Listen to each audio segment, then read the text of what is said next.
Bonjour, Jean-Michel Bourgiraud, auteur de plusieurs recueils de poésie chez différents éditeurs, dont Le Dé Bleu, Gros Texte, L'Amourier, ou encore Édite Inter, et de même plus récemment chez À l'Index.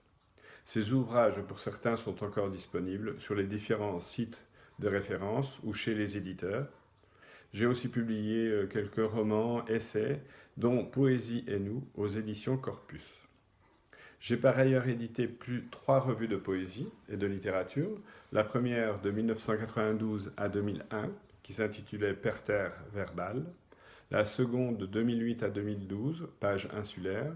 Enfin la troisième, Fermentation poétique pour l'année 2013.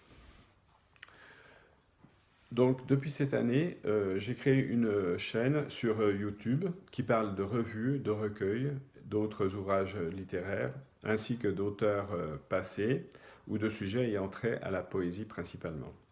La périodicité est d'une vidéo tous les 15 jours. Pour l'instant, 2 vidéos ont été mises en ligne et ont été enregistrées sous le nom de Fermentation poétique. J'ai par ailleurs collaboré au cours de ces dernières décennies à plusieurs revues.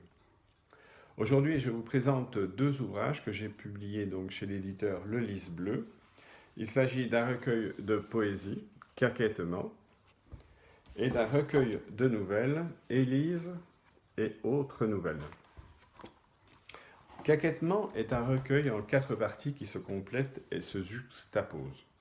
Interrogation sur le silence en première partie, très courte, puis caquettement, rompt celui-ci avec ironie, puisque le mot choisi pour le titre semble se moquer de celui qui l'écrit, en l'occurrence de moi-même.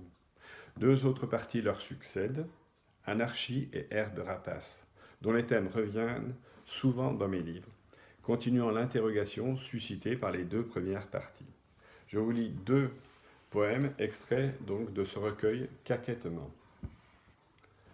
Je ne veux rien de clos, ni de désordonné, un univers à mon échelle, des mots ajustés sur l'établi, un fil suspendu à mon doigt.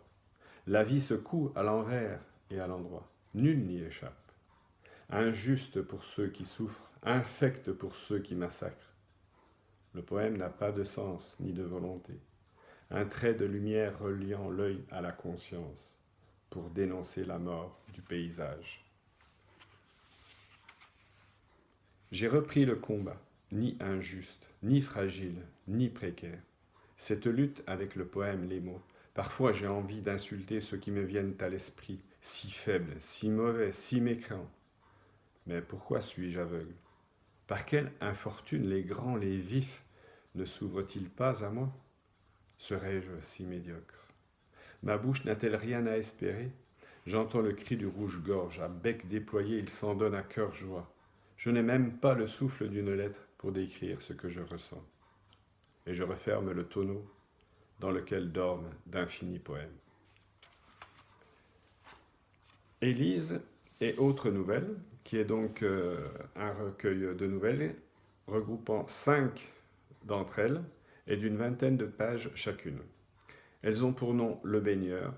C'est un homme allongé sur la plage qu'il croit déserte, un hélicoptère au-dessus de lui, une journée presque parfaite en somme.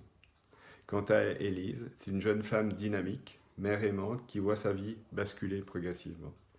Enfin, un couple en vacances étale leurs critiques sur le monde qui les entoure. Ils se retrouvent pris sous un orage sur une route du bout du monde, qui donne le titre à cette nouvelle. Quant au vol dans une étude notariale, pourquoi a-t-il eu lieu? Qui est coupable? Est-ce bien réel? Enfin, un peintre de talent se retrouve en fauteuil suite à un banal accident. Il trouve l'amour et la consécration au seuil de la vie. Merci pour votre écoute et j'espère que vous aurez plaisir à lire et à découvrir ces livres. À bientôt.